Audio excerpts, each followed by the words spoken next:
Wait a minute, just 1 second. Let me just do this. Okay, hi everybody. This is Ginger Cook. It's Wednesday afternoon at 1 p.m. in Houston, Texas, and looks like it's a nice day. We have power. We always like that. Sorry we missed our class last night, but somehow the electricity went out, not just in my neighborhood, but I was driving around. There were no stop signs, lights working, and probably about 5 square miles around my house there was no power. We think there had been a fire somewhere that got something. We're not sure what happened. It took them several hours to get it back on, but they did. I have a special spot where my candles are, so I know these things. So I just started lighting candles, and that was good. I know where all my little candles are, which is not a bad idea to have a box of candles somewhere that you could reach in an emergency, or flashlights or something. So what we're going to do today, just not going to waste a lot of time, and on a Ginger Cook live class, we usually paint something. And here's what we're going to paint today. We're going to paint these flowers. So these white flowers, these hibiscus flowers. Here we go. Let's zoom this in. Whoops, I keep doing that, John, the wrong thing. Let me just, okay, keep grabbing the wrong zoomy thing. All right, so here we are. We're zooming these flowers in. This is a 6x8 picture, okay? And what we're going to do is we're going to mix this sort of purple color, okay? It's sort of a gray purple color, and we're going to mix that, and we're going to cover our canvas in this purple color, okay? And I'm going to show you how to do it. And if you didn't watch our Monday class, then I'm going to show you, we'll use the grayscale. If you look, this purple color is on the light side of the grayscale. Can you guys see that? If it was a black and white picture. So ask yourself, I'm not going to give you the answer. Ask yourself, which color would I start off with first? Purple or white? And remember, it's on the light side of the grayscale. So those of you who watched will automatically know the answer. So let's put out some paint. And I want to just show you this. I've got some nifty labels. You get, we set this up. I bought these Avery dress labels, the little skinny ones. And John set up a template. I think I get 4 sets to a sheet. You just sort of peel them off and put them on here. And if you think that's something you want to do, and you certainly don't have to, but I thought someone's going to say, well, how did you do that? Well, John spent about an hour making this template for this so it would fit on these labels, but I found it extremely helpful. I think the bigger letters are nice for you guys. I thought that was good. Everybody can read those better than my scribbly handwriting. And not only that, but I think it's just sort of a nice reminder of your colors. So anyway, if you think you want to do that, we're going to have a thing on our website where a link to where you get the labels from Amazon, though you probably could get them at Walmart, I don't know. But anyway, link to where you can get these particular labels.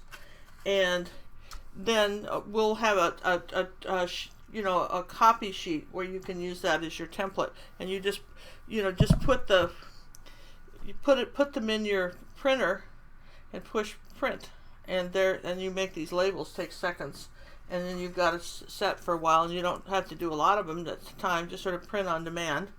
You could probably use them as address labels too. So we're going to put out white, phthalo blue, ultramarine blue, cad yellow medium, yellow oxide, cad red medium, and burnt dazzling purple, burnt umber, and maybe magenta. Hold off on the magenta. We'll see where we are. I'm just here's my yellow, putting off a little yellow here. Okay. I think I still need the ultramarine blue, which I have. My nifty little spinner. Lori Cass got one of these spinners, and she loves hers. I'm telling you, that little spinner thing with to hold the paint is so convenient. You're going, what spinner thing? What is she talking about? Okay, I found this on Amazon. I think this is just so cool. I'm going to show you. Here's my paint in it. Let me zoom back out. Here's my paint, and it just spins around. I mean, how cool is that? And so then the little blue goes back in the blue side, and then let's see what else do I want? So now I want some yellow oxide, so I just spin it around until I find it. I'll move this out of the way. And then I put the yellow oxide here, and I was telling Lori that I thought what I would do is buy a second one from my other junk in my main studio that I like to twirl. She wrote back and she said this, you can never have too many things you want to twirl, and I think that's so true. So I just got so fascinated with that. I like that, and it spins really well too. It spins, it's very well. Cad red medium, dazzling purple is coming up next. I will spin this around till I locate it, and which is a sort of a cool thing to do too. Let's see, where's my dazzling purple is. Well, you know, here's the thing. The spinner works absolutely great. And one thing you want to do if you get something like that is you want to make sure that you have the color up on the top of the cap. If you're using like a Liquitex tube or something, you would take your finger, put some of the color on top of the cap so that when it's vertical you can see where the colors are. This is very handy when you do that. Just a little trick. Alright, so there's a little purple. And I think the last color we want is burnt umber, which we have right here. Luckily for us, we have that. See, isn't that nice and neat? It all starts out, and these will stick to a regular wax paper palette when you know, if I only use these little plates for these small little things we're doing. Normally I would use a large wax paper palette, and I don't like glass or plastic, but I do like that. So, all right, so this is what we've got.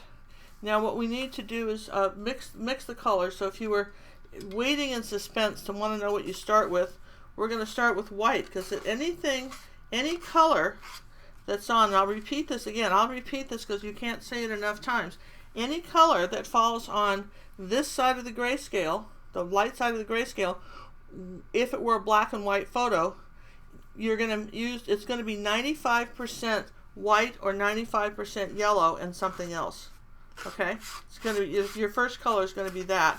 So that means, and probably closer to 99% here. So I'm going to take a little purple and add it to my white, okay, like that. That's handy. See how I'm just see how I'm pulling this and squishing it out flat, and I'm looking at this color. I want it a little bit more purple, a little bit stronger here. Okay, so I'm going to pull and squish, and then pull and squish. Okay, so that's pretty purpley. Let me zoom in so you can see exactly what I'm doing. All right, now I want to gray this purple, because like I said, you know, I want to gray this purple. So how am I going to gray it? I'm not, you know, you could add black to it. Sure, that'd gray it. But if you weren't going to add black, and we don't use black, so what are we going to do? John, you have a comment? No. We're not using black. He says, yeah, we're not using black. So if you want to gray a color, here's your color wheel. What's opposite purple on the color wheel? Yellow. Okay? So if I take a little yellow oxide, which just has a little red in it, I want you to see what happens to this color. Do you see how it suddenly starts to gray this purple? Okay. See, it did, didn't it? Now that's a nice gray color, and that's pretty good. I'm going to add a tiny bit of burnt umber to that, just a teeny bit, and I'm going to just kind of gray it even more. Little tiny bit of burnt umber, like that, a little bit. I'm just going to show you how we're kind of making this color, and I'd like it a little bluer. It's a little bit on the pink side, so I'm going to take a little bit of ultramarine blue now, not phthalo, and add to that. Okay, this is sort of this chemistry color mixing stuff, but you know, this becomes second nature to me, and everybody says, how do you learn all these colors?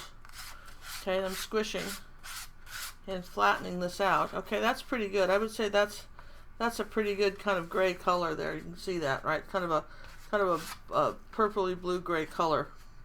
Very nice. And let me just show it to you on the grayscale. See here? Do you see where it is? It's falling right about here on the grayscale.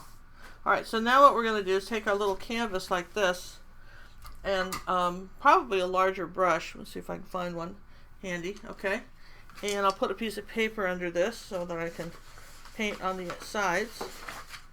And we're going to wet the brush, and then you're going to wipe it off on a rag like that, and then you're just going to scoop this up and then very gently just color. Ooh, look at that beautiful kind of a mauve. I would say that's mauve, wouldn't you, when you talking about a color like that? We're just going to very gently paint this layer all over the canvas. So while I'm doing that, because we don't have to keep, John, I can answer questions if anybody has any questions while we're painting this on here.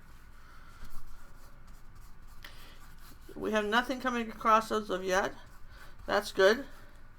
So I think that is an absolute wonderful color. Oh, yeah.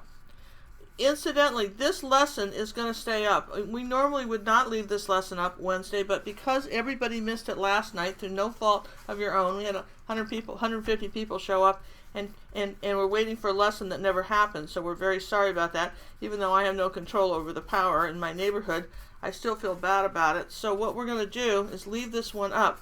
But I want to tell you that normally this lesson, the Tuesday and Wednesday lessons normally go to gingercooklive.gallery. They stay up for a few hours and then they run over to our website and they're added to our collection. I think we're up to 185 lessons on there that you can view if you're a subscribing member. And so every month it becomes a better and better deal, and they're everything from 1 cookie to 4 cookie lessons in difficulty. So you have some beginner lessons 1 and 2, which are all step by step, and then as you get into more challenging pictures, that doesn't mean you shouldn't try them. And we've been running a summer special for, you can try us for 9 days for $9.95, and we had a couple people, new people, sign up today for that. Here's the deal. Come September 1st, that summer special is over, and it will be $9.95 for 7 days. So if you haven't taken advantage of the 9 days for $9.95 special, you probably want to try to do it before the end of the month, because that's a really good deal. Now, of course, the best deal is if you're just subscribing to the regular lessons, because you get personal art coaching with your regular subscription. Okay, so I mean that's the best deal we got. So all right, now I've got this covered. You can see that. See, it's sort of a pretty gray color. Isn't that a beautiful color? Kind of a nice tone. It's a color I don't mix very often, but I really like it. Then zoom back out so you can kind of see it. And I've used up most of the paint. So now, if there are no further questions, we're going to take our hairdryer and we're going to... Okay, so we're going to dry it. But I'll answer some questions before I dry it. Okay, question.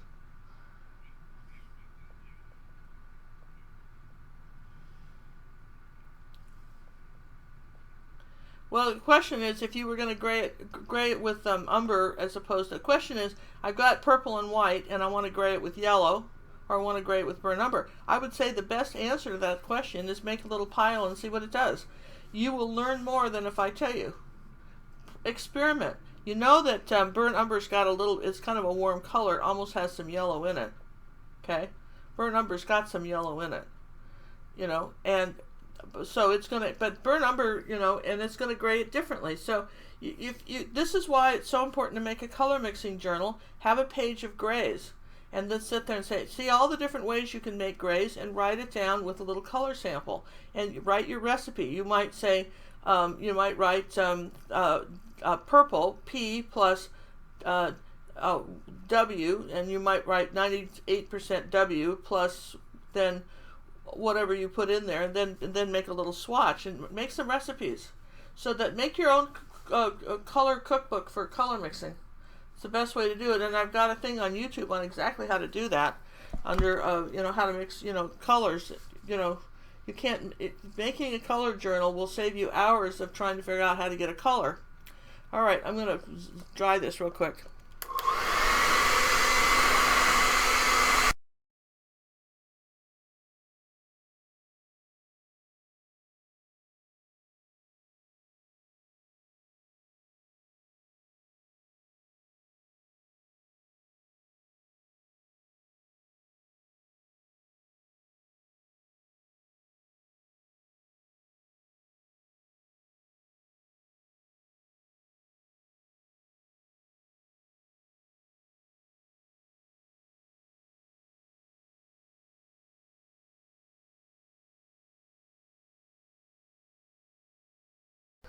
Okay, so while they're catching up, I guess I can answer another question, John. Did you have another one?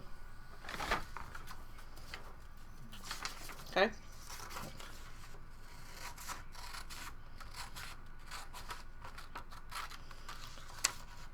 Okay, so the question was, why did I use a middle tone, basically?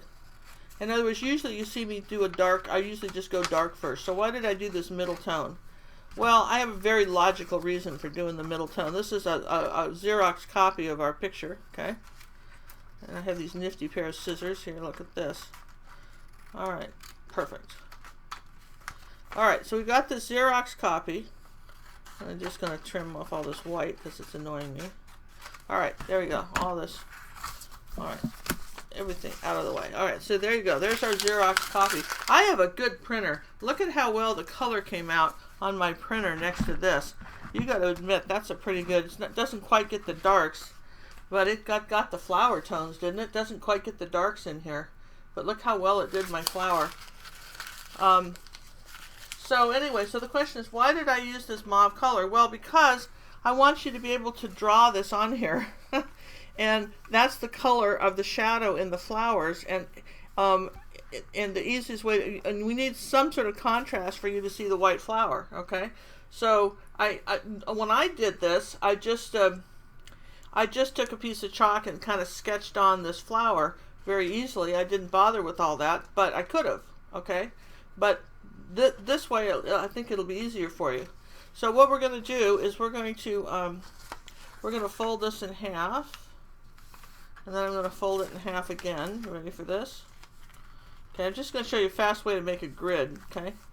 I'm just kind of making a fast grid here. All right, so I folded this in half, which is quinquedentally. Look at that. Let's take our pencil, quinquedentally. Now look, here's the halfway fold. Let me see, did I get that right? Yeah, really put it in here so I can see the crease. Oh, look at that. See, there's my halfway fold, like that.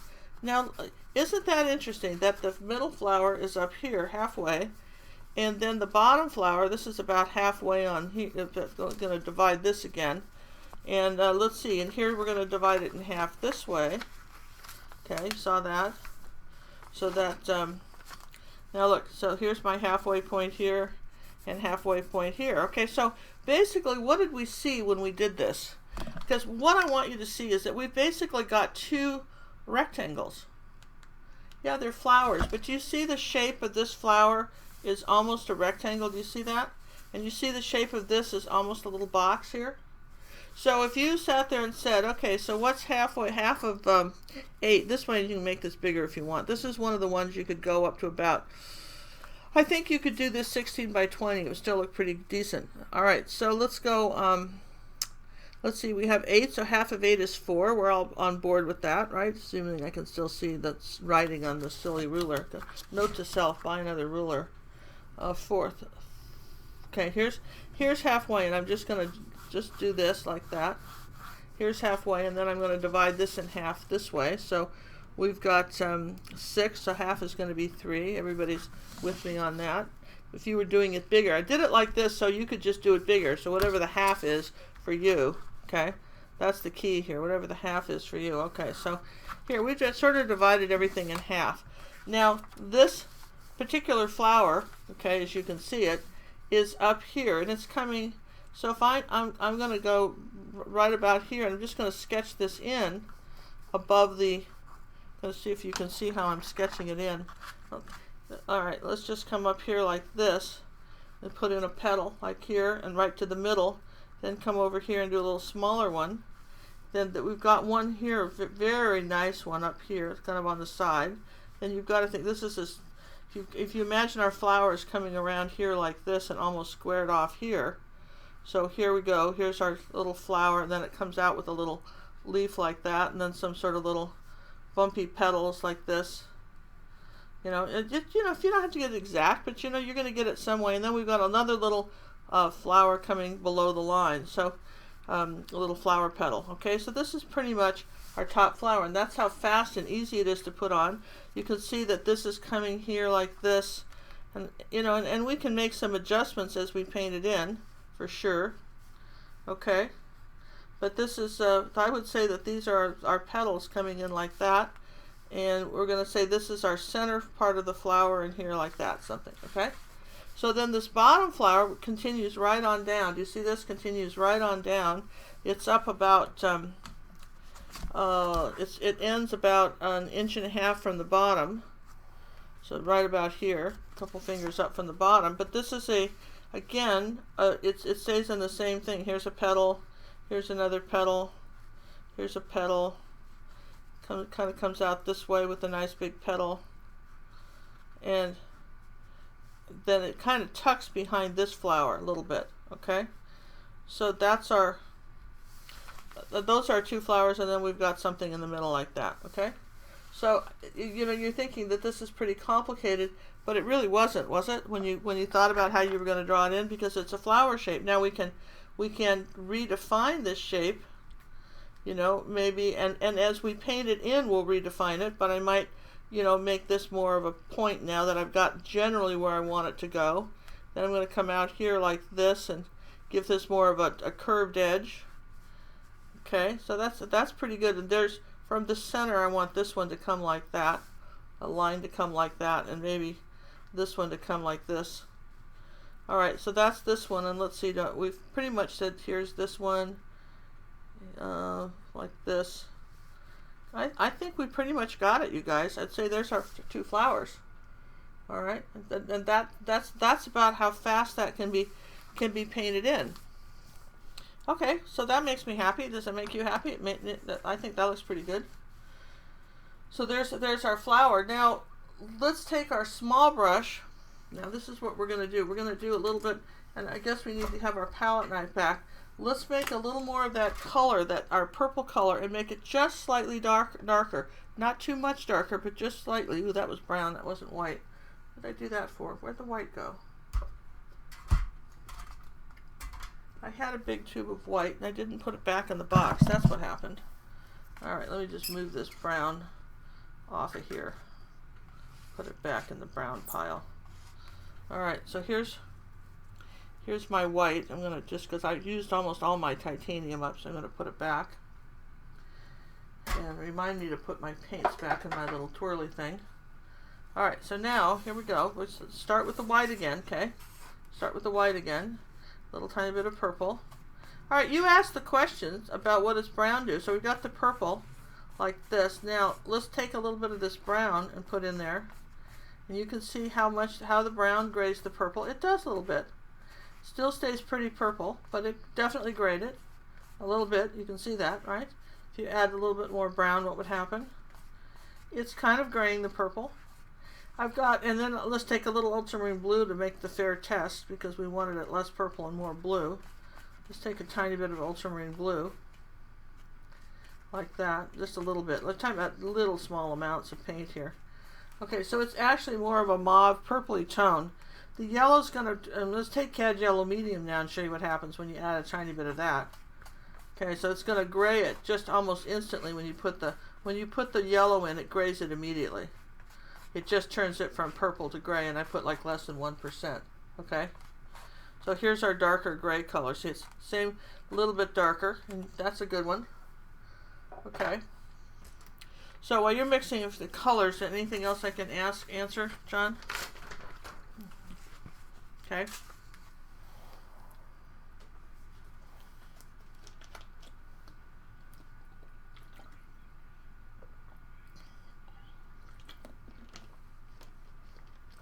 The question is, why do I choose not to use black?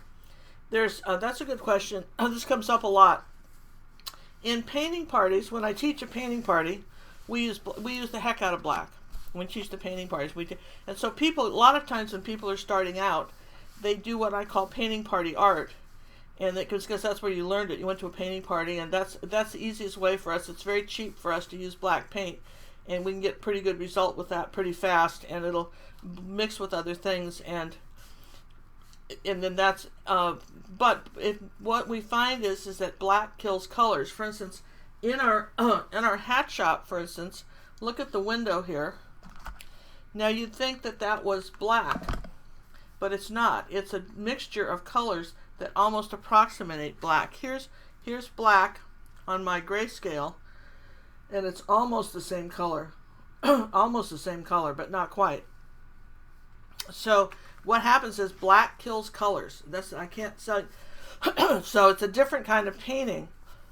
When you use black, it's a totally different kind of painting. And if you get if you get a little lazy and start using blacks to mix the colors, now look, black and yellow makes a wonderful green. You can use black, and you'll see people, and they'll paint, and they'll just do a black tree, and you can pretty much tell the amateur artists from the professionals, because unless you're doing oil painting as a tonalist, very few professional artists use black in their colors. Some do, but most don't. And because it has a tendency to kill the colors. And I know I'm going to hear some people from that, though it has its place. And I like black in an abstract. It's a very good contrasting color in an abstract. And if you use it judiciously, you won't kill everything. You know what I mean? You can use it judiciously, but for the new person particularly, you're more likely to wreck a painting using black than not. All right, so that being said, one day we'll do a picture with black, and I'll show you how to paint it and not wreck something. Okay, so we've got this darker gray color, and I'm going to come under this. Oh man, what did I just do? I just put the red in that brush when I was talking to you. Okay, hang on. All right, here's my gray. All right, so I'm going to come up here on this petal like this, and I'm going to put this shadow. Can you guys see it? See how I'm putting this sort of shadow here on this one? I'm going to put a little one right here, and on part of this, right down toward the core, if you guys can see it, I'm coming up here like this, and I'm adding some shadows. Here's a little one here, back here. Here, this is called. We're doing it opposite. Normally we would paint this white first and put in the shadows. So you're going, why are we doing it this way? Because I want you to see there's a lot of different ways to paint something. And listen, there's ways. And it sounds like I'm being mean about black. And there's a lot of different ways to paint something. And black, also black's really cheap. Black's like your cheapest color. Like white, it's really cheap too. That's another reason we use it at the painting parties. It's really cheap. I just would encourage you to get in the habit of learning how to mix your colors so you don't need it. Okay, now let's go down here. One thing, if you like black and you're mad for black, you change to Payne's Gray. Don't use black. Use something called Payne's Gray. Payne's Gray is ultramarine blue and black, and it will soften if you change nothing else but that. If you're a person that loves black, change to Payne's Gray. You know, years ago, I used to paint with Payne's Gray, and thinking I wasn't using black. I never use black in my paintings. I use Payne's Gray. I can't believe I didn't get slapped when I said someone said that to someone one time.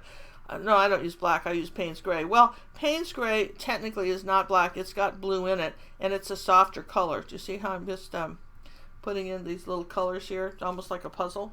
So if you're mad for if you like the effect you get with black and it's easier for you to use, switch to that and see what happens. All right. So see, I'm coming down in toward the center of my picture. I am using a 1/4 inch Simply Simmons angle brush. And that's my favorite brush on the planet. Gotta tell you. Favorite brush on the planet. There we go. Just really love it. Okay, so I've kind of left a little bit like that. You see how I'm kind of coming out from the flower. Now this is an interesting one down here. I'm almost doing half the flower in this gray color. Alright, then I'm going to come around and I'm going to indicate another petal here by this shadow color right here. And indicate that this paint, see, I'm indicating that this is a separate petal because I put the gray here. And then we'll do a little bit of this purpley gray color right here. And listen, this is a kind of a color. This is a kind of a white and purple hibiscus, but if you like hibiscus, you could do the same technique with other colors. You just need a shadow color and so forth. Now let's see, we want to come under this one here with between the two. We want a little gray outline here under this one like that, and this petal comes up like that. Okay, kind of touches there. Okay, so can you guys see what we just painted in? I mean, it doesn't look like much of anything, but it's sort of fun, right? There we go. Now, do I see anywhere else? Yeah, we could put a few little. Now don't lose this. Remember how you made this color, because we could use put a few little veins in here now. Let's get some thinner lines here. A few little veins do we want to put in this leaf? Maybe like this. We didn't really have very many. This was a very, very simple picture. Very simple. It's very, very simple. Somebody says, would I consider this negative painting? I guess in a sense it is. It could be considered negative painting. Because normally I would paint this flower white and then I would start putting in the shadows on top of the white. But I think this is kind of fun. Sometimes when you do something like this, it helps you see where the shadows go. Does that make sense? Because it forces your eye to say, okay, so where does this color go? I love looking at something like this and painting. It's like doing a puzzle, except instead of foaming around the boards trying to figure out where your next little puzzle piece is, you make the color. That's kind of cool in itself, isn't it? All right, so then what we got to do is we've got to dry this. Okay, I think I've got all the shadow colors. Let me just double check. I think I've outlined this one, and then I've got this little. This was supposed to be white. Oh, Ginger, what did you do? Well, all right, I was talking to you. That's all your fault, you guys. I was talking to you. That's all right. I know where the white paint is. I'm just going to do this, make this a little bit darker. Okay, so, all right, we're going to dry, and then we're going to keep going. How's that? So, question, yeah, before we dry?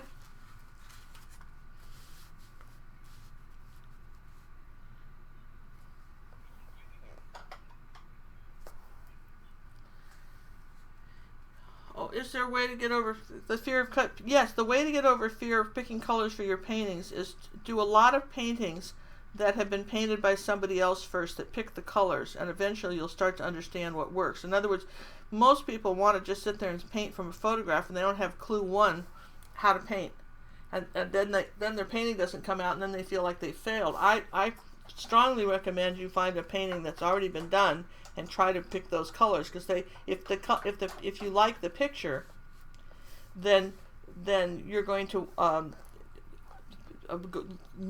you'll learn by default how to make those colors, and if you do it enough times, then eventually you'll just automatically know. It's like when I first got married, years ago, I got this wonderful cookbook. It was I would give this as a wedding gift to somebody. It was done by a Good Housekeeping or Betty Crocker or somebody. It was called Cooking for Two, and it had recipes for just two people. It was a great book, and I would sit there and I would measure everything out, and I followed that like it was instructions for I don't know what. Everything came out because it's exactly what they said. I haven't looked at a cookbook in years. I mean, I just cook now, but there was a time when, man, it was just gospel. Whatever was written in that book was what was going to happen for me.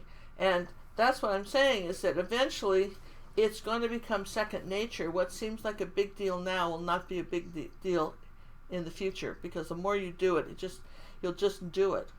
Okay? You'll just know it. It will just, like people that play the piano. When you first learn to play the piano, they don't ask you to compose and become Mozart. You play those piano scales over and over and over again. And this is why I tell you to start copying other paintings. Not the idea that you're trying to make it, saying it's your painting or it's an original painting, but learn how to do it. Find as many different kinds of art pictures as you can, which is what we do in our gingercooklive.gallery. I create these paintings, but I give you as many different kinds of paintings as I can, as many different ways to paint it, so that you can say, okay, this is how you'd paint it, this is how I paint it. So if I show you 10 different ways to paint an ocean, you're going to come up with an 11th way that none of us have ever seen before, and it's going to be your way.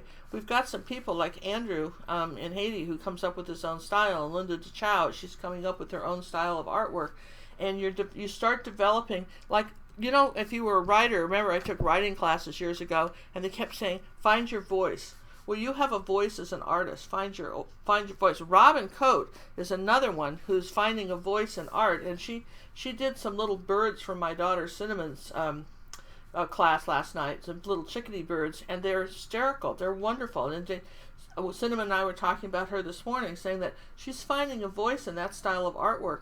You have to, but you got to do enough stuff. You've got to paint enough different kinds of paintings, because if you have it in your mind and you don't know how to execute it, your imagination is stifled. I can't say that enough. So learn how to do all these different techniques. I'd like it if you could go to any museum in the world and look at most of those paintings and say, I know how they did it. I know how they painted that. It might take me years to paint it, but I know exactly how they did it. See, that's what I want you to be able to do. Okay, I'm going to dry this.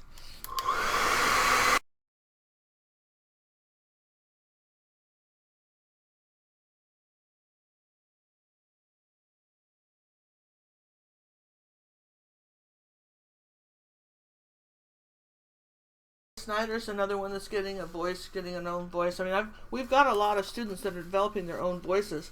I haven't mentioned all of you that have, those of you that are watching this, but a bunch of you are developing your own style, your own voices from learning how to do this. Got a gal in Donna in France.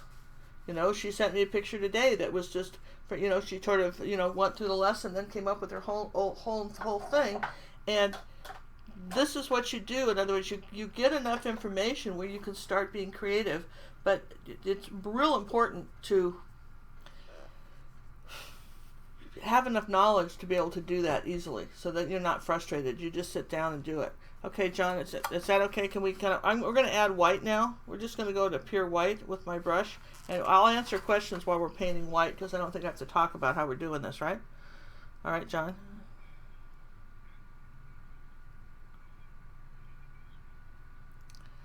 Oh, is cinnamon on? Cinnamon must be on. I swear to God, cinnamon's on. All right, so this is so sad. I'm telling you what, I'm embarrassed to tell you, but when I was in college, I went to Arizona State University, and all I ever wanted to be was an artist, so I really had no use for any of the other classes that they had, okay? I just really wanted to be an artist, so I took like 5 art classes. I remember taking a sculpture class. And I didn't have any way to get around. My parents weren't coming up with a car. I know that sounds very spoiled, but I was spoiled a little bit. And in all fairness, I had 4 older brothers and sisters, and every one of them had been in a car accident, and one had spent the summer in a hospital with severe burns. And I can understand by the time they came to the 5th kid that going, maybe this car thing isn't such a good idea. Let's hold off. My sister that, in her first year of college was on a ski trip in Colorado and went over a cliff. And the girl that was riding in the car with her had like 167 stitches in her face. So by the time Ginger got around to her car time, nobody was coming up with the car. And I was just feeling like I was being punished for their incompetence. And of course, I had forgot the time that I had, the first time that they let me use the car. They let me use the car. I was in driver's training, and it was my turn to drive, and I hadn't driven it very much. And I ran it right into a ditch, and they had to have a tow truck to pull it out. So then after I got my driver's license, I went to take my girlfriend to school. This is all coming back to the spy thing. I went to take my girlfriend to school, and my mother said, what do you think you're doing? I said, well, I think I'm going to take Chris to school. And she goes, no, you're not. We were a good sport about letting you have a driver's license, but nobody said anything about the car. So we had these sort of car wars going on, okay, with my house, just feeling just really put out. And here I was. I went to college at 17. I went pretty early. And I really understand as a parent now. I totally get where they were coming from. As a kid, I didn't. So then I thought, well, that's easy. I saw those great movies about people riding motorcycles in Rome, Roman holiday and all that stuff. I thought, what I'm going to do is I'm going to get a Vespa, because I had enough allowance in those days to buy a Vespa. It's about $400. I thought I'll buy a Vespa and I'll get around like that. I'll have some sort of transportation, because Arizona didn't have a good bus system. And one of the first things I discovered was in college was that they'd expect you to show up places. I took this watercolor course, and they wanted me to show up downtown at some art gallery to look at watercolors, and I had no idea how I was going to get there. And I was pretty young, and I wasn't. Nowadays I'd have no trouble, but in those days I wasn't going to ask anybody for a ride. I didn't know anybody in that class. It was probably one of these older kids, and I thought, I just need my own transportation. We're going to solve this. I just need my own transportation. This is how this is going to work. So I went to this the place where they sold Vespas. I think I was the first girl to ever ride a Vespa in Phoenix, or anything like that. And I went ahead and bought one, and I joined this Vespa club. And somehow, and then over Christmas, I had my sister lived in Colorado, and she was married by this time, and I'd gone up skiing in Colorado, and for Christmas I had my little Vespa, and this is where I dated. I met Cinnamon's dad, and what I didn't understand was, and I'm so sorry, Colby, but it's true. He was just a consummate liar. I mean, he just made up stories like you wouldn't believe. And you know, he was like 27 or something, and I believed everything he said. I mean, I was just, you know, he was a really good skier, kind of nice looking, looked a little bit like Eddie Haskell on Leave It to Beaver, and which wasn't really a point in his favor, but I tried to overlook that. And anyway, so he was telling me that in the military he had been a spy. He was telling me that, and he still, when he got out, he still did that, and that occasionally, if we continued dating and so forth, he might be taking trips or going places, but he couldn't tell me about it because it was the government. Now, I had no idea. This is so true. He was covering his bet in case he wanted to sneak out or do whatever, and then he could just blame it on the spy stuff. But I thought that was, well, what are you doing with that? That sounds so cool. I mean, I was just enraptured with the idea that he was the spy. I just loved the idea, gotta tell you.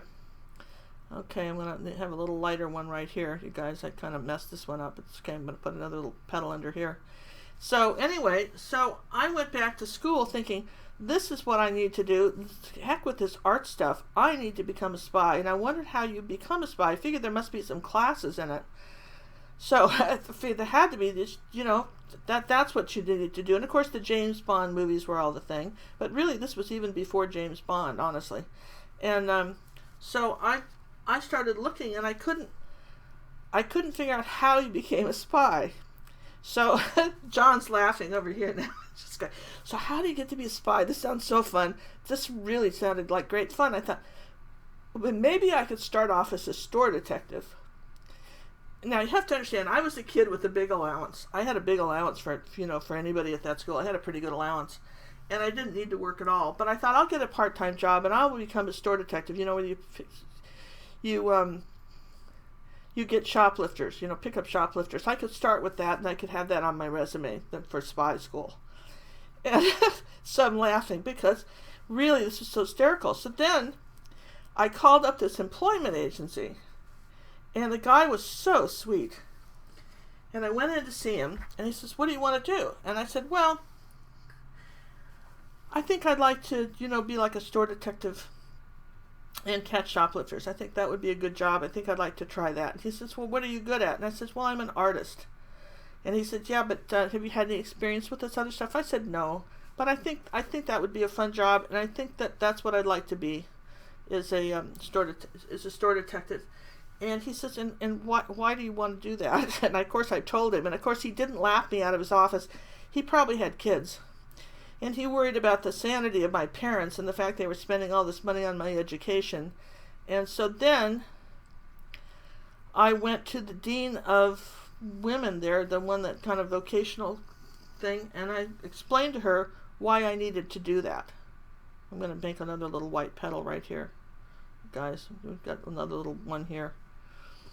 Yeah, okay, see how our flower's coming out, guys, by the way? So she again didn't laugh me out of her office. She called my mother. She called my mother, very concerned that I had fallen under the influence of some very bad people. And of course I couldn't tell them about Colby because obviously it was top secret. I was sworn to secrecy about Colby being a spy, so I couldn't tell them why I thought I should do that. I just thought it sounded so fun. And so that made me even seem like a bigger Looney Tune than before. Okay, so we're going to start putting a little white around the outside of this. And I'm on my second coat. Do you guys see that? Because it's sort of... Okay, there we go. Put a little more white here. Okay. Anyway, that's the story of, and my mother called me, and she said, I believe you're getting more immature every day. That's a direct quote. I know. See, I have great sympathy for parents because they know I was that kid, right?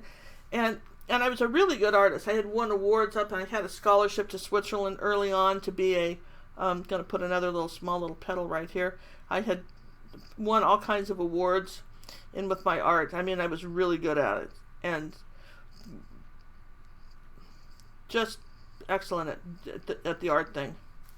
And you know, that was okay. So then anyway, that was that. So then they talked me out of that, and I went back to doing the regular college thing, and just never mentioned it again. But it just every once in a while, if people hear that story, they think, "Oh my gosh, you're hysterical."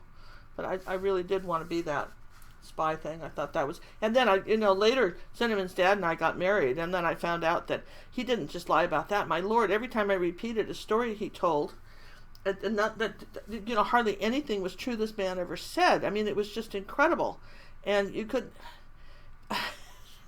I remember talking to his mother one time, and saying, "Well, I just think it's so neat that that Colby had his own airplane on your ranch, and that he was flying all over doing errands for you." And she looked at me, and she looked at him, and she was just, just. And then I realized that I could not repeat anything he said, because he was a storyteller. But that's okay. He later got religion, and then realized that lying was not the thing. And he stopped. But there was a time when he could. I never saw anybody and he didn't see any harm in it. He just thought it was telling a great story, and if you were silly enough to believe it, well, it was your problem. Really, that's how he kind of looked at it. So okay, so here you go. You can see I've got this a little bit darker than in this picture. Do you see that? I've made these shadows a little bit darker than I want to, and that's okay. We're going to do this anyway. That's the spy story. Ginger wanted to become a spy. Though I and of course then later when all those movies came out, you can see why people would, want to do it. And of course, none of that was true with him either. He worked he was a mechanic, very mechanical genius, and he didn't do any spying for the army. He worked in a, fixing things, and at one point he worked in their post office. There was just amazing the stuff he could come up with. All right, so while this is dry, question? Are the brushstrokes important? You notice that I'm going toward the flower. I'm not going this way. The brushstrokes are coming down toward the flower. When you put the paint on, you see like this, and you may just come around like this, but you want to make sure that see how the brushstrokes are still coming down toward the flower like this, okay? And that is important. You want to make sure that that's coming in here like this, and you can kind of eat away a little bit at the shadows. All right, that's what we're doing. Now, while we're letting this dry, we're going to change brushes and make a dark color. And we have a question while we're letting this dry. We're going to, okay, keep going, yeah?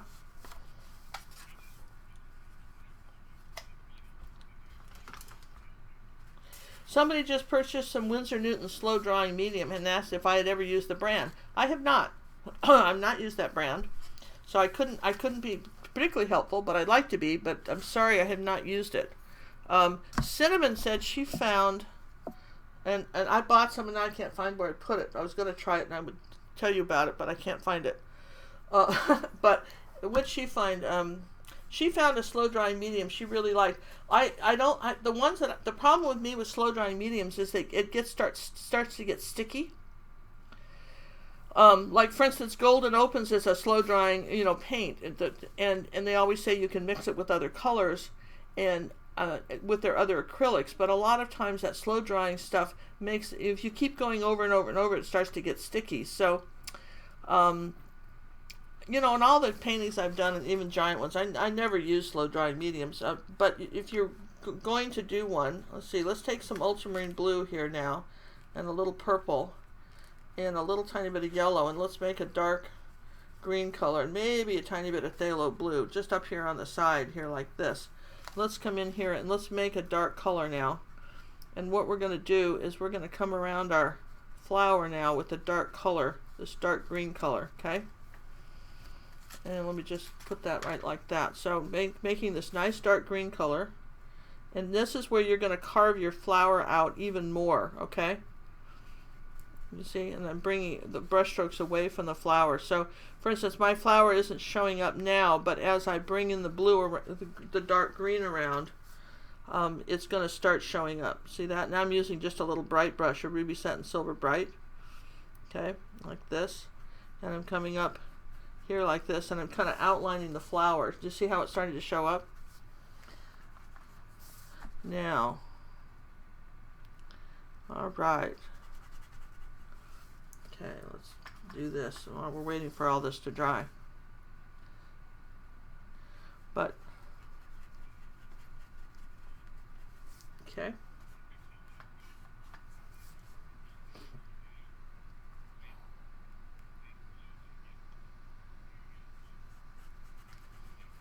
Okay, so,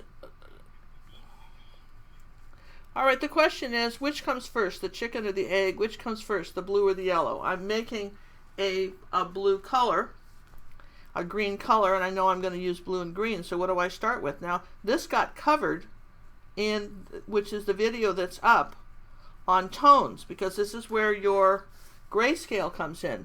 Now, what did I tell you about the grayscale? If the color falls on this side of the grayscale, all right, so let's just find a color that falls on this side of the grayscale. So here's this green. This is a light green, right? So if this is falling on this side of the grayscale, what did I say you'd start with? Either yellow or white. Going to be 98% that. If it falls on the dark side of the grayscale, you start with blue. It's just really simple. It doesn't matter what you're mixing. It doesn't matter what color you're mixing. If it's on the light side of the grayscale, it's going to be either 98% yellow or 98%, 95 to 98% yellow, or 98, or white. And then if you're, or maybe a combination of both. But if you're on the dark side, like a Christmas tree green, then you have to start with your blues and very gently add a yellow and add the yellow and light colors into it. Okay, so we're still darkening up our sides here like this, coming around like this, darkening up all this. Okay, like that. There you go. So everything's getting dark. Okay. Okay, and get them.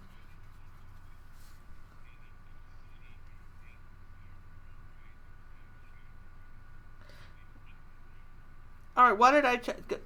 Somebody said, why did I do it this way? Why wouldn't I just paint the why didn't I just paint the flower white and then just add the shadows? And here's why. Because by doing it this way, you had to think about those shadow shapes. You actually had to think about, people have trouble putting in shadow shapes, and you had to think about putting in the shadow shapes, which is why we did it this way. So, and also it's a different technique. There's a lot of different ways to paint something. You know, there isn't just one right way to paint something. That's the trick. There isn't just one right way. But if you want to understand shapes, these shapes here that were in these flowers were important. These negative shapes, they call negative shapes. So by doing it this way, you had to then give some real serious thought to how to, get those dark shapes. Okay, how are you going to get them? How are you going to get these shadow shapes? And if you otherwise, what I find is that people don't always get the shapes that we want. In other words, they're not sure where the shadow shapes go. And this made you think about it. But you don't have to do it this way. This is just one way to do it. The thing about teaching a class like this is I try to expose you guys to as many different ways to paint something as I can. All right? That's the idea. In other words, there are people that do, for instance, Lord Leighton, you can look him up. He was an American artist in the 20s. One of my favorite paintings he ever did was Flaming June. And he was really big. He died broke. And this is a shame. Gosh, man was an artist. I mean, he was like one of the best artists I've ever seen. And he would paint these pictures of ancient Rome. He would make them up, of course, because he hadn't been there. And, it's obviously a different time period than when he lived. But he had these paintings of ancient Rome. And oil painters generally start with the darkest color first, too, and then they work their way into the light colors. And he did it just the opposite. He would start with his lightest colors and go dark. Totally different way to paint something. There's, you know, you talk about these hard and fast rules, but they are and they aren't hard and fast rules, if that makes sense. They are and they aren't. But you see how we're getting these flower shapes in here now? Now here's the deal. What do we know? We know that wherever there's a dark, there's a light. So we're going to get the grayscale out again. And look at this petal next to this dark green background. You can't see it. So we know we're going to put a light green petal there. So we have the dark green. So let's add more yellow to this. Okay, and maybe a little white. Okay. Now I've got a light green color. Do you see how I made that? Just add a little bit cad yellow medium, a little bit of white. Come over here. Now I've got a light green. Now I'm going to just come in here like this, and just around here like this into this still wet paint, and I'm going to make a light green leaf here, kind of a leaf shape, like that. Now if I wanted it more of a phthalo blue color, I would add a little more phthalo blue to that in white. If I wanted it more of a blue-green shaped leaf, I think I have phthalo blue there. Did I actually get phthalo blue out? I did, didn't I? Did I get... There's ultramarine. Ultramarine. Where's my phthalo? I think I put 2 phthalos. I think I put 2. Here it is. I think I had 2 phthalos out, not 2 ultramarines, or 2 ultramarines and not 2 phthalos. Let's try a little phthalo in there. Ha! I can tell you didn't have the phthalo out. There we go. Here we go. Now I'm going to just show you here a little bit more white. So I put a little phthalo in that, and I warm that green up a bit. That's just with the over that. Okay, so I'm going to say here's a little leaf here. Then maybe I'm going to come along in here like this and just use the side of the brush and indicate a leaf, but not really. And then I'll come over here, the same thing. I'm just going to scribble on some sort of little leafy foliage here that's in the background, kind of abstractly. Over here too. So here's a little light. All this is, now remember this is all wet, so it's mixing with whatever you painted underneath here too. So we're starting to add a little bit more color here to it. So here we're just going to say here's a little brighter leaf. If I add a little bit more phthalo blue, and maybe I'll have a leaf coming up down here and kind of in the corner down here from the bottom, like that. You know, you got to relax with this. There's so many different ways to paint something. And how about up here too? Let's get something up here too, and then down. Oh, we've got something over here. Got a big space in this corner. I don't think I made this flower as big down here. I could bring the white out, but I think I'm just going to leave it, and maybe just here put another flower petal here. Okay, just so that there's another little flower petal down here coming out here like this. Okay, now here's the trick. We're going to take a little phthalo blue and white and come up here like this, and we're going to put in a little bit of blue sky, just peeking through a couple places. You'll see oil painters do this. They'll put their sky back here, and I'll just put a little bright blue here, just kind of make that interesting. And again, it's blending into whatever we've got going here, but here's my just phthalo blue and white. It's just almost pure phthalo blue and white. I'm kind of lightening up something in here like that. A few little dots of blue. Okay, that's pretty. And I want something coming out from under here like this. Maybe not quite so bright. Put a little ultramarine with it. Just bring some blue out this way. In other words, you know, the background is, you know, we're just sort of playing with it, but that's fun. Okay. All right, so there's, you see how we got a pretty background in here now. Now, do we need to lighten anything up?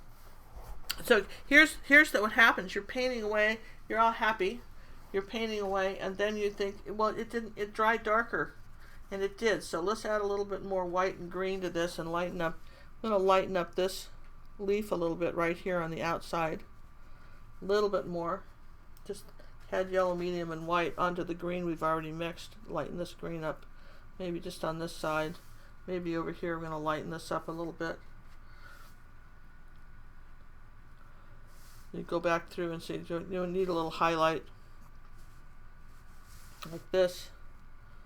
See, just a few little dots of color. And honestly, I didn't have it before, but I'm just going to put something here like this because I think it would be nice. And the same thing down here. Let's lighten up part of this. All right, so now let's see. I think I could zoom out a little. there you can kind of see where I've got the leaves. And let's take a little bit of blue, put it down in here like this. Okay, so the background, this is, you know, we could have painted the multicolored background first, but this, I think this gave us a better shot at doing it. Now, I got this, my color drew, was darker. Now here's what we can do. This is darker than I want. And I could go ahead and I could mix a lighter shade of purple, which we could do, and I'm going to show you what that does. We're just going to take the purple and the yellow and make this kind of lighter gray shade. Okay, and we're going to make, you know, we can do that if we wanted to have a little bit lighter color, and come over on top of this like this and lighten up. This is the second coat, and we can lighten this up just a few places so that we have a contrast of the light and the dark, and leave some of this dark, and then maybe say here's another little light area here on top of that. It just started off with a little bit lighter gray. That's all I did, just the purple, white, and yellow. So you can kind of lighten that up. And I'll come over here and do the same thing here, just barely touch it.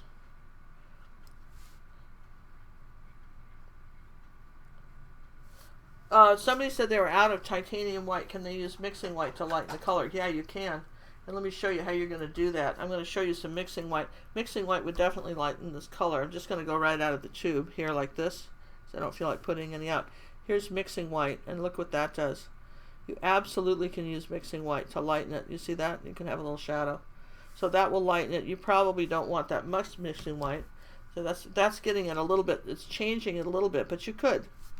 Okay, you could put the mixing white in there too. So there's, you know, you're just talking about, really all what we're talking about here is values. And maybe I want this a little bit lighter like this, but I'll leave some of the dark edge. I'm not covering the whole thing up. I'm leaving some of this dark edge here like that. Okay, so there's our, that works too. Mixing white works too. And then what I want to have is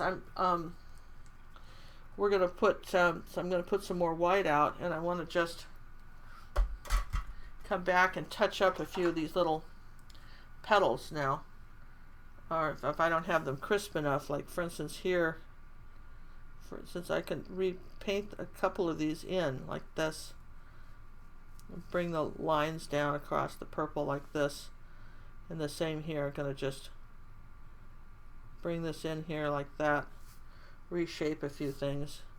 Make this a little whiter. Say coming up here like this and make that petal. You can come around and reshape some of your petals, make them a little more interesting. You could do that with mixing white too. That'd be all right. Reshape some of these. If you don't have a good shape, if you didn't get it carved out as well as you would like. Okay, and this one here, let's just curl this around like that. Remember, just bring this down. So, okay, so I'd say we were pretty good with our hibiscus so far. Now we've got to do the center. Okay, I want this, so we have to dry everything. Okay, I'm going to do the center, make sure I've got this. So we're going to dry the center, make sure this got this light enough up here. So funny how it dries darker, isn't it? So you could have 3 or 4 shades of light gray on this. It'd still be okay. All right, so we're gonna go. Should I answer one more question before we dry it?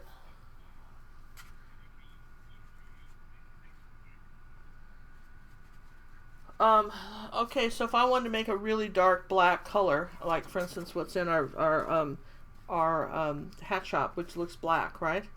I like a burnt umber, dazzling purple, and either ultramarine blue or phthalo blue will make a really dark color. Really, really dark color. And you know, that's almost black. A burnt umber, dazzling purple, ultramarine blue, or phthalo, either one of those, make it very, very dark. Very, very dark. And also allow you to, and it's a little softer on the eye. And this is the other thing too, is that some people, I think it was Andrew in Haiti who wrote and asked me, he said, how do you I'm gonna lighten this up here a little bit. He says some of your paint, some of the colors that you do, I love bright colors, but some people do not, and that's okay. We all see colors differently. You can say, well, I like this, but it's just too bright for me. Okay, see how I'm brightening up a few little bits of the blue here. So I'm going, yeah, but this brightness, I don't like it. If you will add what we call a unity color, for instance, if you will take a little bit of raw umber and add it to all your colors, you will tone them down a little bit and make them seem older and softer. Like, you know, just use it like salt you would in cooking. And then on your center of interest, you leave those colors out. That's a good trick too. I'll have to show you guys how to do that sometime. Okay, so we're going to dry this. Is that okay, John? We're good for drying?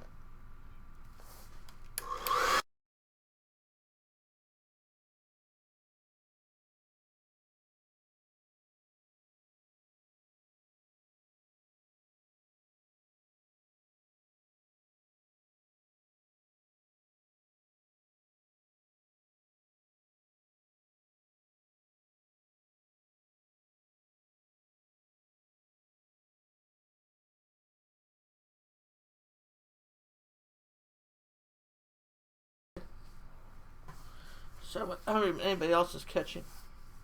Yeah, I'll do a question. Yeah, let's turn this over now because we're pretty good about painting over the edge. Yeah?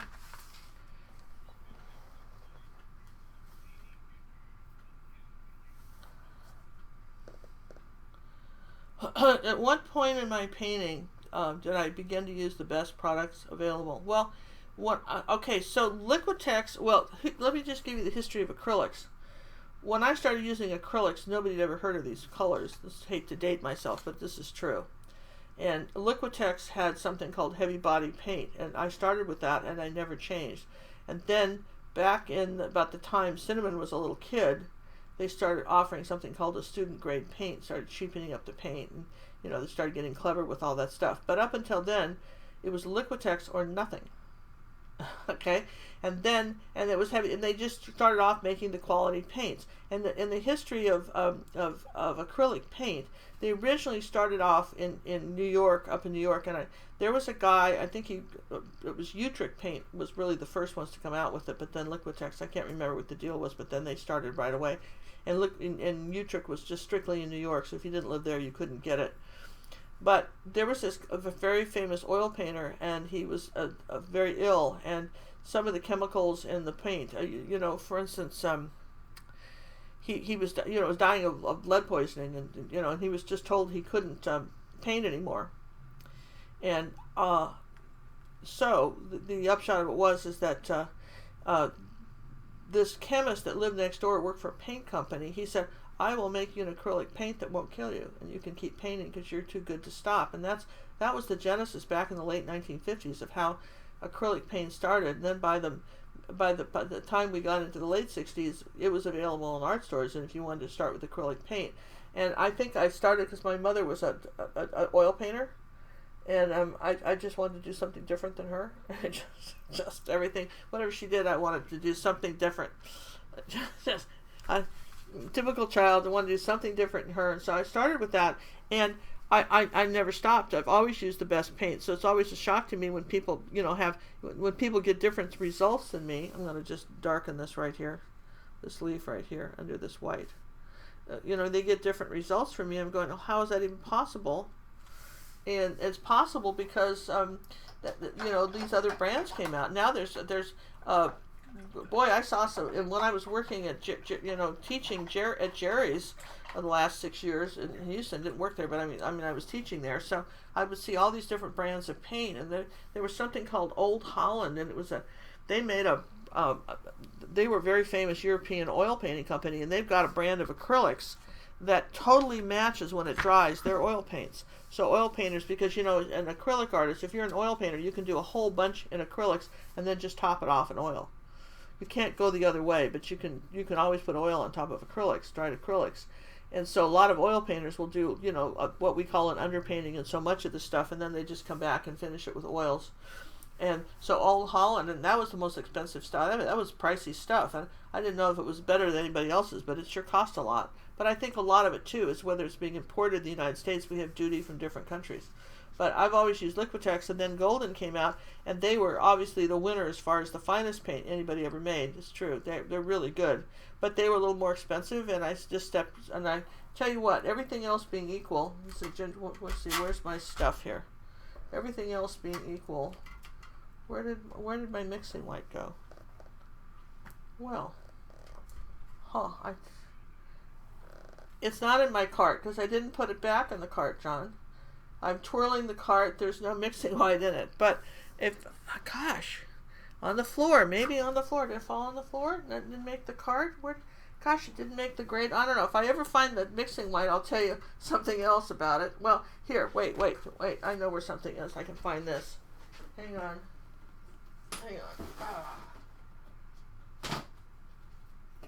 Okay. It's a small room. He's going, how are you losing things? I don't know.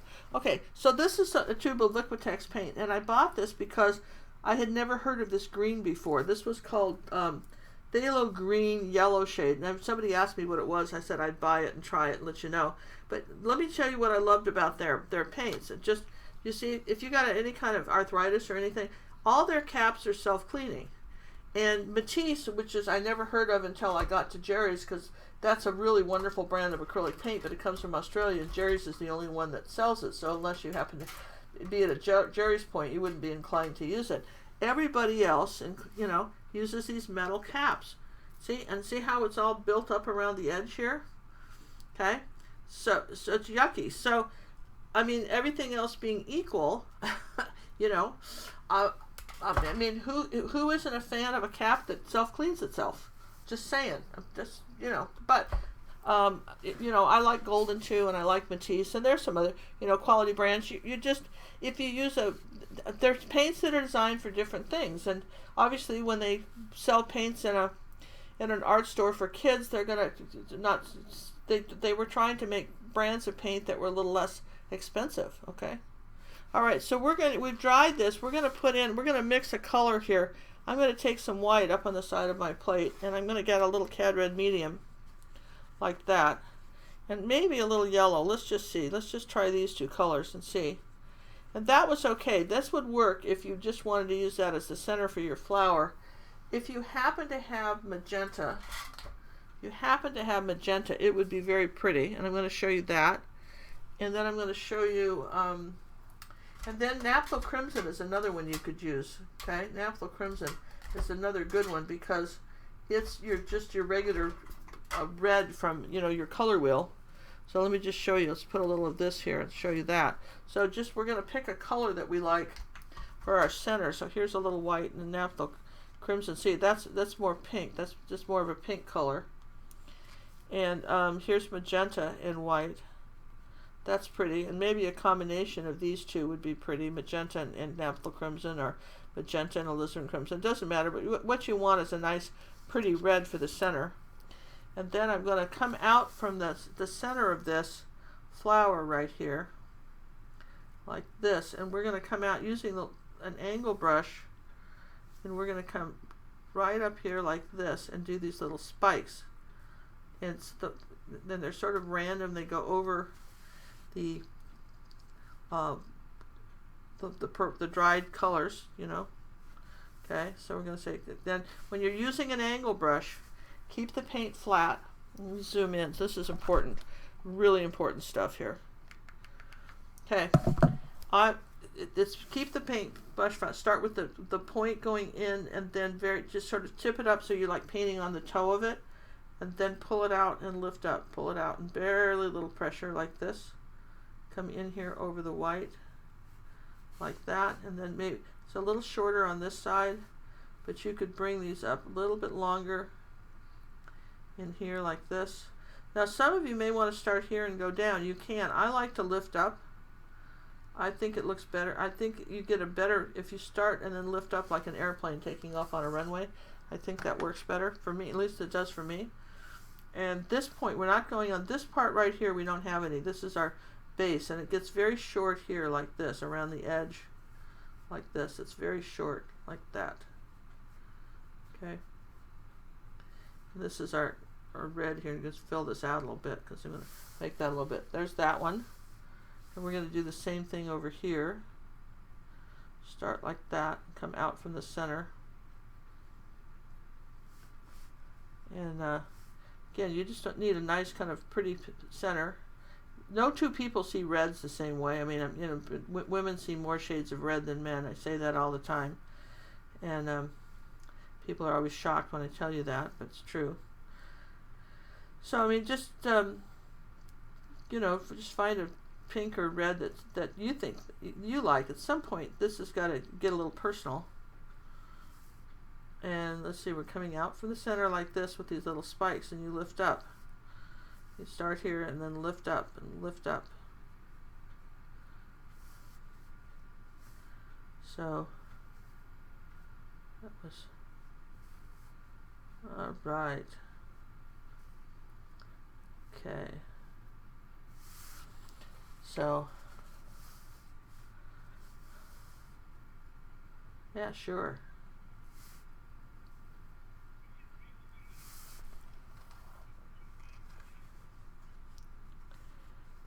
Is there a reason why you don't hear Winsor Newton brush cleaner for acrylics?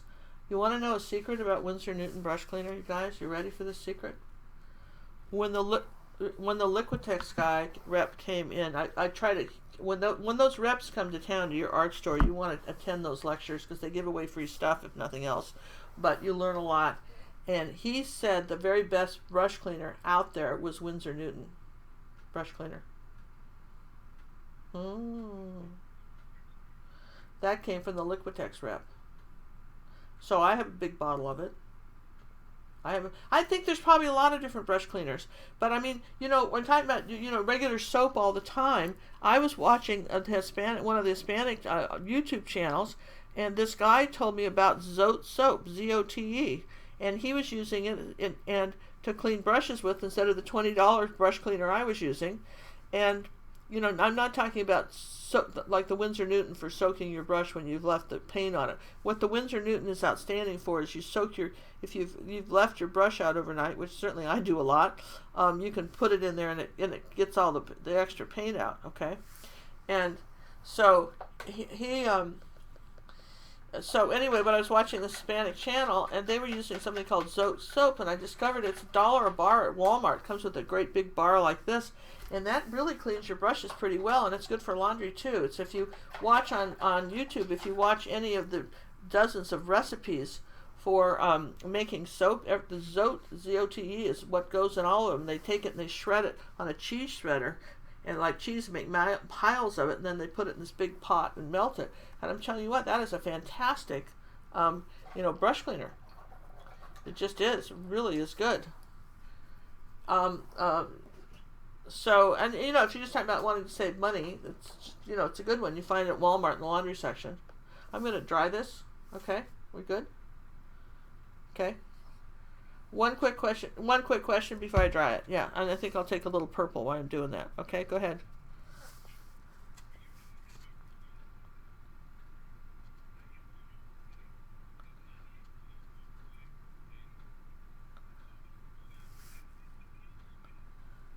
Interesting. Okay. Interesting. So the question is, what do we mean by 98%? Okay, so 98% of $1 is 98 cents, right? Am I right, John? Isn't it? It's 98 cents. 2% of $1 is 2 pennies. Does that help you put it in perspective? So when you're talking about a pile of something, when you're talking about a pile of paint, doesn't matter how big the pile is, you know you're going to need mostly white with a tiny bit of something else. And it takes very little. White contaminates really quickly. Okay? That's what I would tell you. See, I'm putting a little purple in here now. White contaminates really quick. And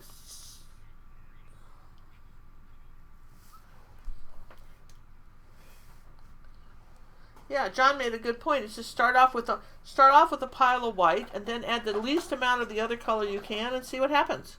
And then add a little more, and then add a little more. For you, maybe look when I do a color when I write down a color recipe, it might say, let's just make a color recipe for green. I'm going to start with, I want a light green, so I'm going to write up here light green, okay? And then I'm going to put Y for yellow, okay? And then I'm going to put plus blue, B for blue, okay, maybe, and then that would be it, right? So if this was, that would be like if it was 50-50, okay? But for instance, if you were going to, and again, this is how you got to make a code that you understand, but maybe someone else, but if you wrote Y, 98% Y, okay? Okay, so you know that's a big pile of Y, plus 2% blue equals this color.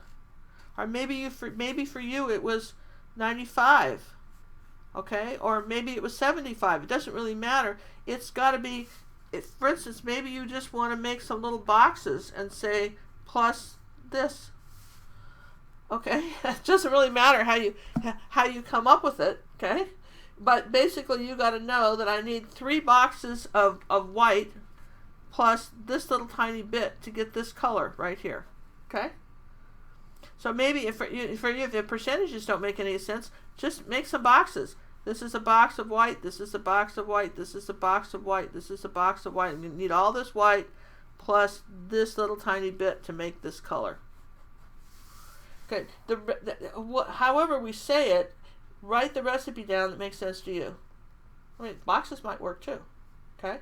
Or maybe it's just 1 box of white, 2 plus half a box of something else makes this color. Okay? So, you just have to, the key to all of this is you got to play and you've got to just figure out how, when you write the recipe down, it's your code, man. No one else has to ever understand it. Ever. Just you. Because you're a spy. It's a secret code. It's a spy. We're going to be spies. We'll do a secret code, all right? Only we will know it.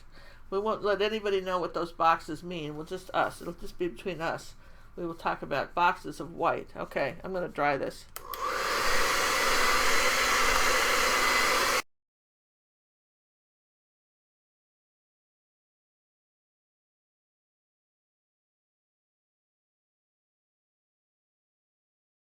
So fun, right? Now, okay, so here's the deal. On the flower, we had one little, that's the stamen thing that's going this way. We had one going up. Where did the pencil go now? Here. Mark wasn't holding it. Okay, so look, we've got one that's going up this way, kind of in this direction, kind of going this way, and I've got one facing me. And it's not gonna, we're gonna take a teeny brush and white paint, and using just the corner of it, I'm going to make little dots, and I'm going to tap up a little cone shape, just tapping little dots here, not drawing it in, just tapping a little cone shape that gets more like a point as it comes up to a point. Do you see that? And I'm going to make this a little fatter, so it's pretty big, kind of pointing up this way, and it kind of nestles down into this dark spot right here, okay? And then I'm going to come over here with some white on the other side, and I'm going to come this way and do little dots of paint, and I'm going to dot one up coming this way, kind of facing me like this. Alright, and here's it goes up to a point. See that? Now, here's what you want to do. Take a little yellow oxide now and dot a little bit of that, wipe most of it off, dot a little of that at the base over the wet white. Same here. This is the shadowy part. Right here like this, a little bit of yellow oxide that make this a little more shadow, more in shadow. Okay. So that's pretty good. I mean, I think so. Don't you guys think so? That's pretty good. I wish this, it looks dark on my screen. My flowers look dark on my screen. This red part looks really dark on my screen. I'm going to brighten it up a little bit.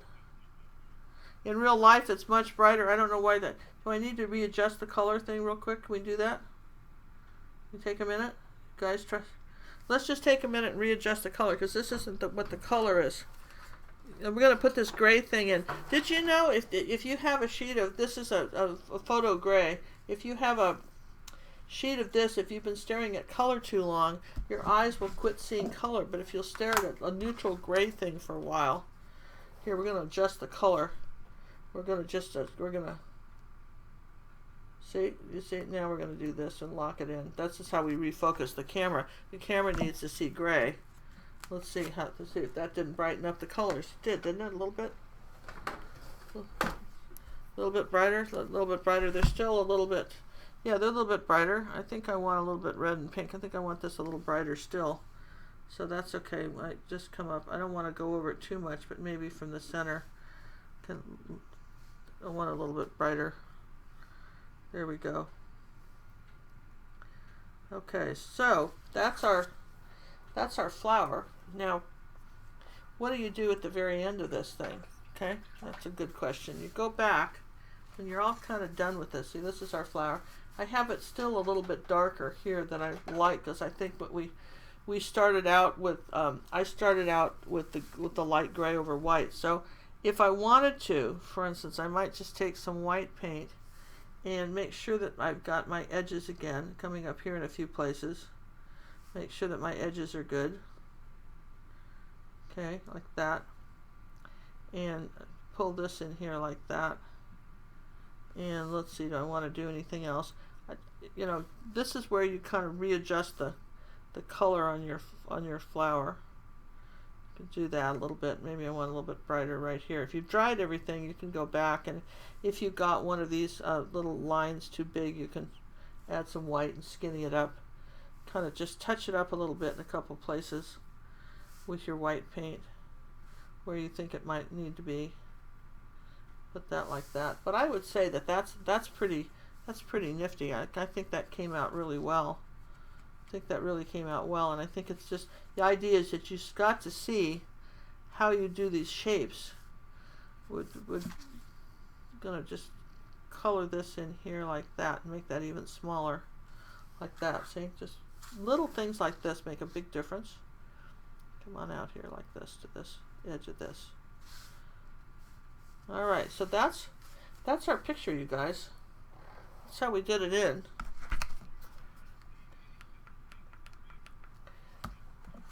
Okay, so Andrew liked it. He wants to make it big. So yeah, Andrew, yeah, if you're gonna make it big, remember I showed you that you got to make it more detail. I would get, if you're gonna make this larger, you're gonna need a few more veins in the flowers than what we've got here, and so that would be my thing, would be to just, you know, you're gonna need some more detail than I gave you. You can make this pretty much bigger, but you know, if you've got some hibiscus flowers you can look at. Andrew lives in Haiti, so I bet there's a few lying around there somewhere. I suspect they're just practically jumping out of the side of the road at him, going, "Hi, pick me, pick me." But you know, you might, you just need some reference photos, because you might, if you make it bigger, you might want to put it. You might want to add a few more of these little veins in here like that. And you know, I kept this pretty simple to show you kind of how you'd paint a flower like this. And you see I've got these shadows a little darker. I kind of still prefer them a little lighter than even what I made them here, to me, but that's okay. And then mixing white, you're right, mixing white would solve that, and so would zinc white. People always say, what's zinc white? Zinc white is half mixing white, half titanium. so like here's a little zinc white, and you see how that sort of softens. If you wanted to soften some of these shadows a little bit, you can go over some of them with a little zinc too, and you see how that softened that shadow right there. And the same thing right here if you didn't want anything as bold. So even if you got these darker than you intended, this is an easy fix.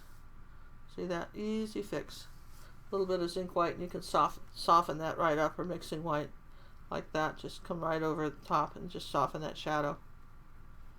But I hope that helped you see where you put the shadow shapes in. That's what I was trying to do with this more than anything else, to show you where you've, and this is the golden zinc white. Then I always buy it in a big jar. And people say, when do you buy? Okay, if you're trying to save money on paint, if you buy paint in big jars, you save money. But then if you're not a neat person, it would be very easy to get some colored paint in there and ruin your whole thing.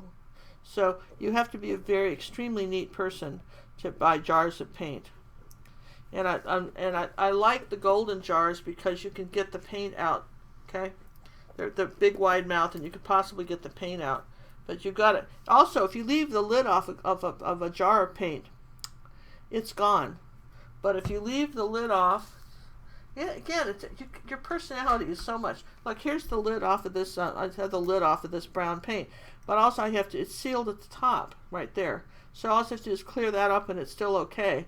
But if this was a jar of paint and I'd left the lid off, that would be toast. There would be no more paint. So anyway, that's what you'd want to do, Andrew, if you want to make it bigger. But I could see why you might want to make it bigger, but you get the idea of how you'd paint this. And you keep it fairly simple and just follow the shadows. So, any last questions? Yeah.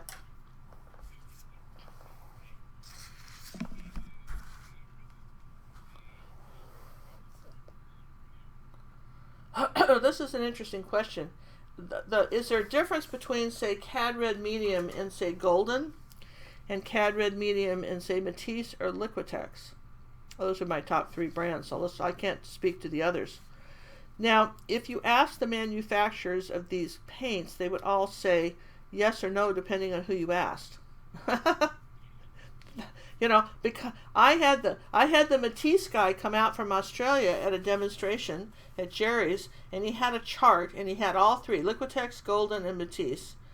And he was explaining how his Matisse colors were almost exactly the same as all 3. But honestly, it was a dumb demonstration because Golden kind of won on this. I hate to say it. It seemed to be they were the benchmark everybody was comparing to. But I have found that, for instance, in certain brands make certain colors. Like Matisse makes an Australian sienna that you can only buy from Matisse, and Golden makes something called Azo Gold. They've got a few paints in there that are exclusive to them in certain colors. People think that look, when you see my colors, let me just bring my colors up here. You don't see very many. I've got a big tube of brown. I've got couple tubes of purple, some white, couple of reds and magenta. We don't see a lot of colors.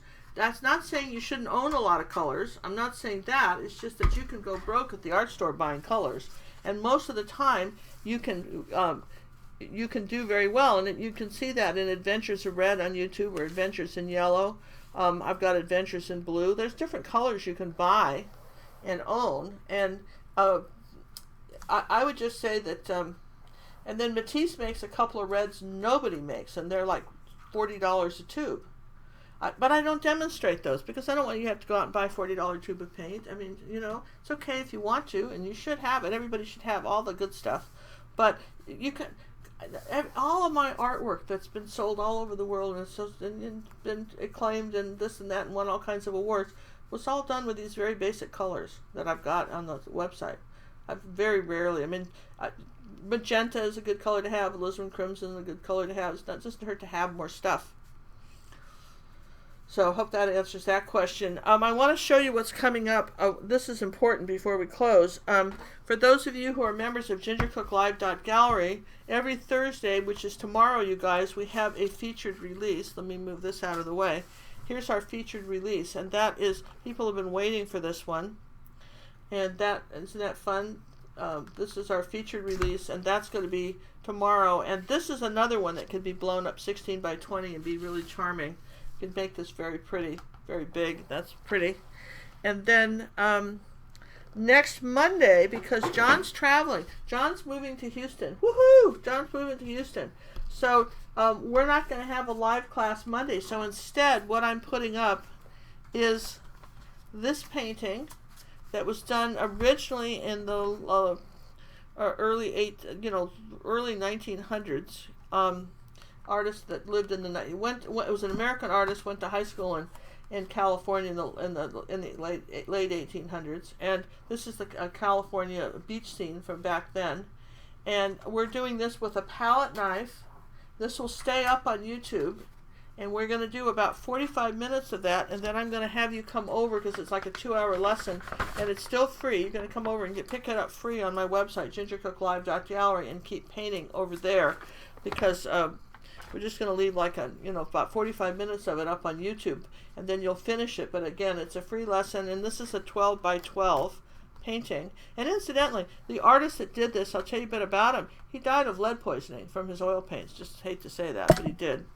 So very sad. Okay, and he was a wonderful artist, by the way. And let's see, what else am I going to show you? Oh yeah, so we have a weekly release for that, and then by that time John will be down in Houston, and the following week we'll have the puffins, okay, on the rocks, okay. That will be one of our featured lessons. And then later on in September, I just finished this. I haven't filmed it yet, but later on in September, I really like this one. Later on, it's called Meditation. What do you guys think? For meditation. So that's going to be a lesson for our members in coming up. So remember, if you want to be a member, gingercooklive.gallery, you just go to our website. It's really easy to sign up. If you're a senior or a vet, it's $19.95 a month, and seniors are 60 plus. And let's see what else I'm going to show you.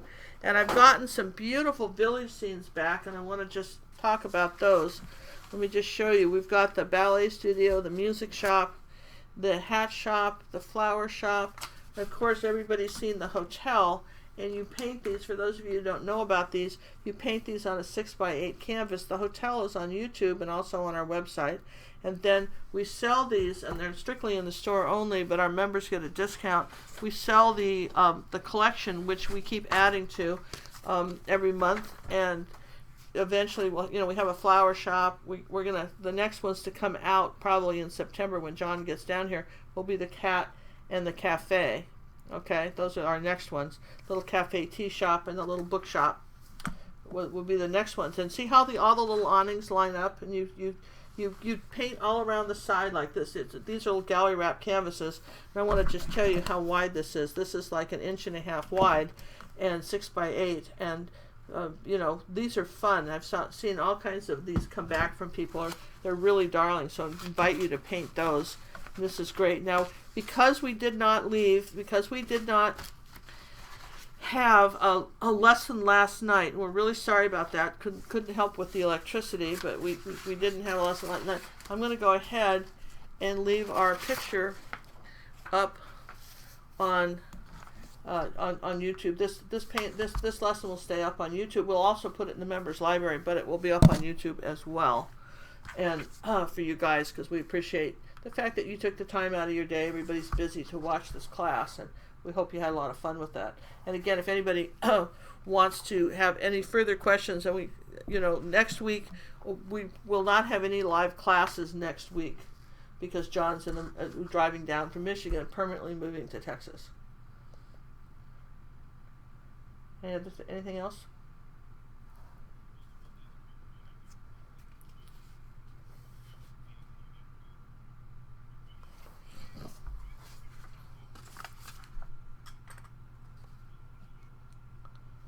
What? This one? Where? Okay, so hang on. Where'd it go? Where did that... That's the photograph. Well, we had it a second ago, John, but that means diddly squat. We had it a second ago, and now we don't have it anymore. Did we lose it all in the village scenes? No. Well, we had it a second ago. Where did it go? He's glad he's coming down. He can start handing me things. You all saw it. We had it a second ago, didn't we? We had it a second ago. I know we did. So and I moved it. He said I put it off to the right. It's not there now. It disappeared. It went into another dimension. But the question is, why is it more detailed? It really isn't. It's not more detailed. They're not more detailed. It just isn't. Why is it paler? It's not. I mean, when we mix the gray, we made the gray a little darker. That's all. This is less bright because we made it's just a color of how we made the gray. You want that lighter.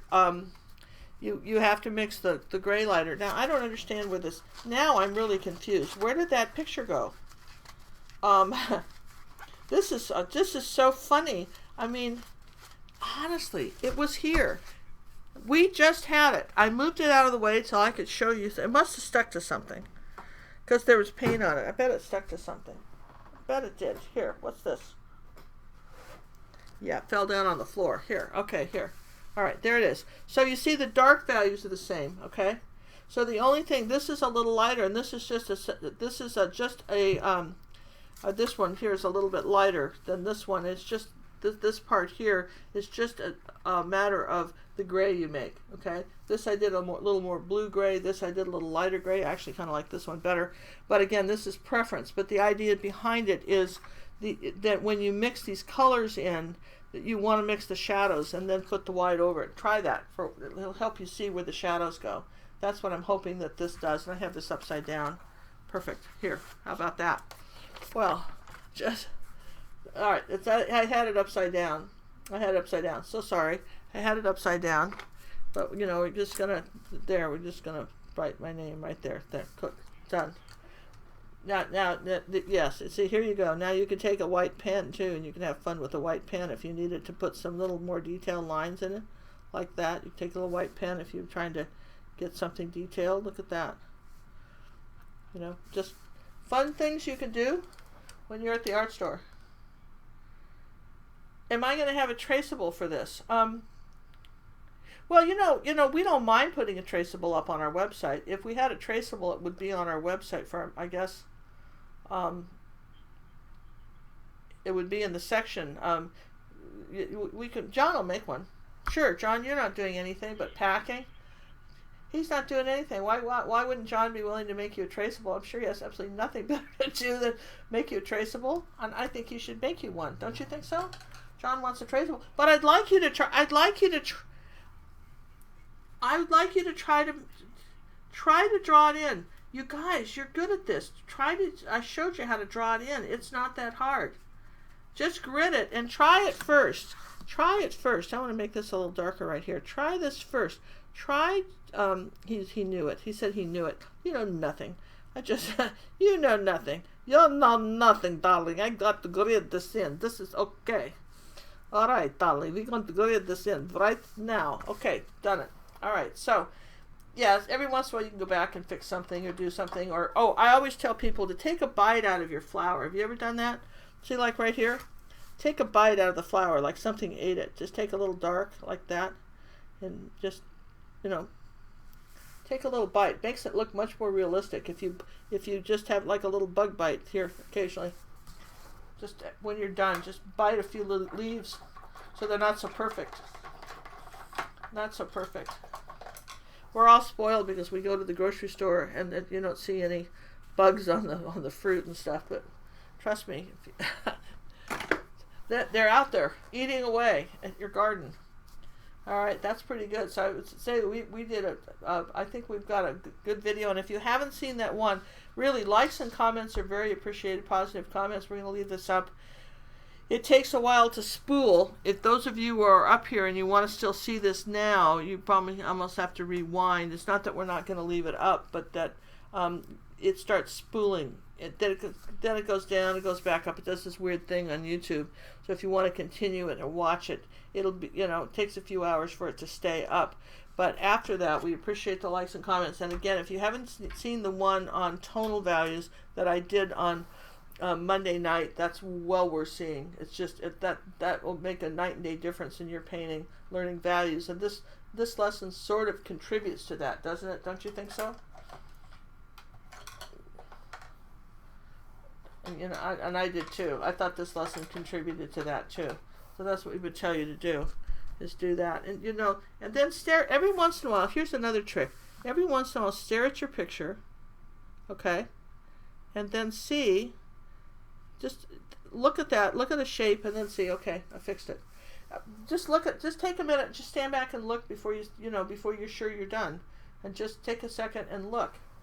Look at it in the mirror. Hold it up to a mirror. Hold them both up to the mirror and look at that. Maybe I want to curve this leaf up a little bit more like that. Just take a moment and see. Yeah, you can. Well, let's do that. Let's just turn it upside down. That's another good way too, because you're seeing it differently. All right, you're seeing it differently. In this case, I've got this leaf coming out farther, which I could do. That could bring this petal out further, but I don't. I like the shape of this flower actually kind of better than this one, so I'm not going to do it. But that's what you can do. Just kind of move it around, move it sideways, and start comparing when you're trying to do stuff. Move stuff around. Your eyes will see it. Your brain will retranslate in a new way when you do that. That's the secret to these things. So I suppose that we don't want this video to go on and on. We ought to say good afternoon to everybody and thanks for watching. And thanks, you guys. We'll close it out. Thank you. Good night.